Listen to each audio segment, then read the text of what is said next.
Previously on the Armadyl Project. What you see in this formation is my first setup I took to Kree'arra. As trips went by, drops acquired, my strategy shifted. First came the Dragonfire wards paid by the chestplate drop, 80 prayer to make potions more potent. Lady Methael's defense was 96, which was not cutting it, so I got it to 99 in just a few days. Lord Jiggy maxed out on range and magic for attack and defense purposes, and a total of 4 drops were acquired. I am Villin, and on this episode we will loosely focus on Justiciar armor and its effects during Kree'arra fights. But first, we have to acquire it. Trip number 30 is one of my best trips so far. Not only did we receive 2 drops, but we also hit a record of 52 kills in a single trip. I'm pretty sure it has something to do with the abundant amounts of food minions have dropped. This trip yielded us 51.7 millions to my coffers. Well, in today's prices, this would be around 61 million, but I can't see into the future and I don't feel anything when prices suddenly spike or drop. Whilst this was selling, Lord Jigalek also put up a few pieces of gear he would no longer be using in the near future. 3 days has passed since my last Armadyl trip, but we managed to get Lady Methael to 99 range. No longer will I worry about Nightmare Zone training on her. Now, we have finally bought ourselves the full Justiciar armor with the 76 million we previously collected and went on trip number 31, which was a bit off. I overestimated myself and bought too many super restores on both of the accounts, and not enough food drops cut my trip short. Return defeated after 15 kills.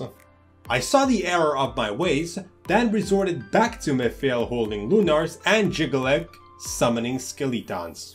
A few things for certain has shown themselves.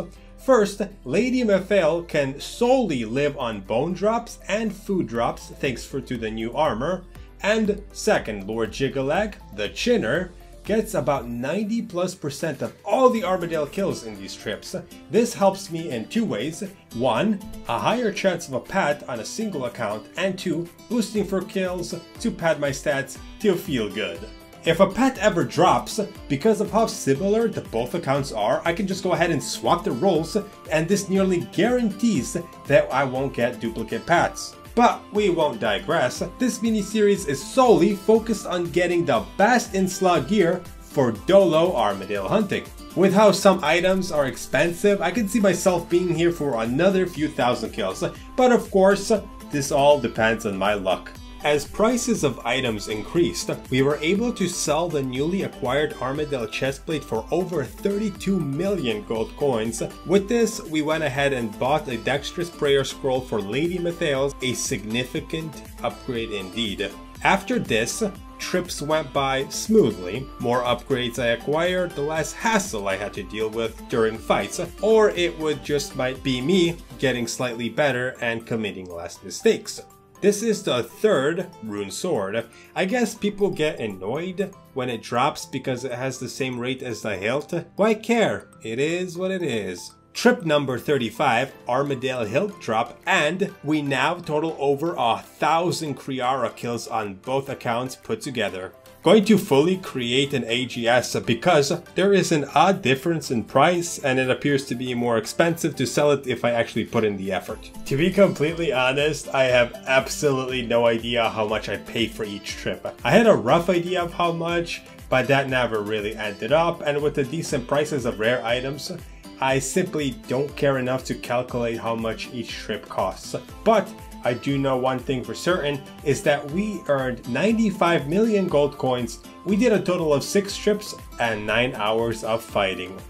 Alright, so it looks like we're going to need Pegasian boots, Armadyl crossbows, Armadyl chest, legs, and an assembler. 62.8 million, 90.4 million, 31.4, 28.7, and a Dragon Slayer quest complete.